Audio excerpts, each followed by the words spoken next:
Turning tendencies. We learnt about left turning tendencies in the single engine aerodynamics concepts. The turning tendencies are very similar to those turning tendencies, but you might want to pay attention on how the different turning tendencies are working based on the side of the aircraft that they are coming from or the engine that is producing those turning tendencies. We'll see that just now in a later part of this video where I'm going to use a diagram and show you how these turning tendencies work. Before we start that, let's understand the two types of multi-engine aircrafts. The two types of multi-engine aircrafts are as follows. The first one is the conventional twin. What is the conventional twin?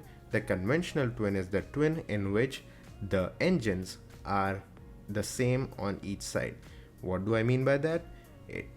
In a single engine aircraft that you flew, the engine was rotating to the right as seen from the cockpit or in the clockwise direction. Imagine a conventional twin having that engine on both sides. Both the engines are working in a clockwise direction as seen from the cockpit. A counter-rotating twin is the second type of twin in which both the engines rotate the propeller towards the fuselage, meaning the right engine is rotating the prop anti-clockwise and the left engine is rotating the prop clockwise towards the twin, towards the fuselage. We will talk about why we have counter-rotating props later on in the video. Now let's talk about the turning tendencies. Turning tendencies in a twin are different than the turning tendencies in a single engine. There are two engines which are producing their own effects. First, we'll talk about what happens when both the engines are working, and then we'll talk about what happens when an engine fails. We'll go over all of these four turning tendencies. Accelerated slipstream being the only new concept that you are going to learn. Let's begin with P factor. P factor, as you know from the discussion of single engine, is the effect caused by increased amount of thrust on the right side of a conventional engine, because right side is the descending blade and descending blade has a higher angle of attack. Hence, it produces more thrust on the right side than the left.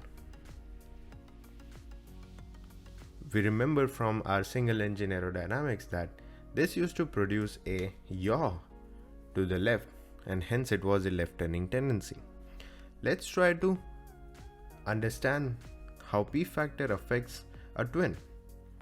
A very important concept to remember before we go on further is of moment. Moment is force times arm. What is moment?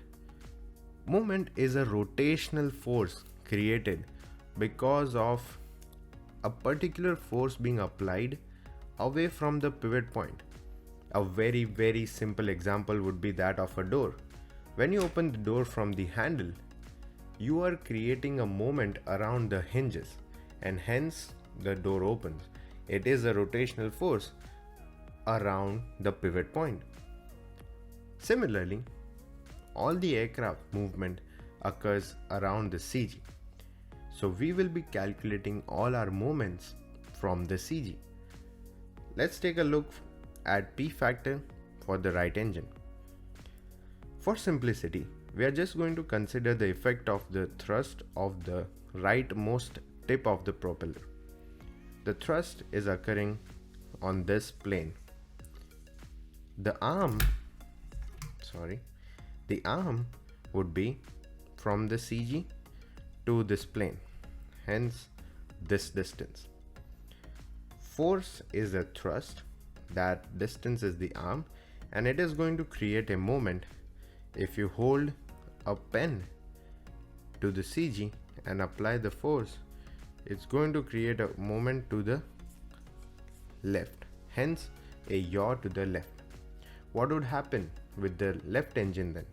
The left engine thrust is here, the plane is right here, the arm would be this distance, moment would be force times arm. So you're gonna push here to see where it's going to affect. Why am I keeping my finger at the CG? Because CG is around which all the motion is occurring. Hence, it is very similar to the hinges of the door. The movement that you just saw was a yaw to the right. So how do we know what will be the turning tendency when both engines are working? The discussion is governed by the equation over here. We are considering both the engines working at the same power settings. Hence, the thrust produced will be the same. The only thing that will change is the arm. As you can clearly see, the arm for the right engine is more than the arm for the left engine. Hence, the moment created by the right engine would be larger than the moment created by the left engine. So, the moment that the right engine was creating was a yaw to the left, and the moment that the left engine was creating was to the right. Which one is bigger or larger? The moment to the left, or in this case we are talking about yaw. Hence, the yaw from the right engine overpowers the yaw from the left engine. This is what creates a left turning tendency because of P factor. I hope you liked the video. If you learned something from it, please like the video and also comment down below what was the hardest concept of aerodynamics that you had learned and took a while for you to understand.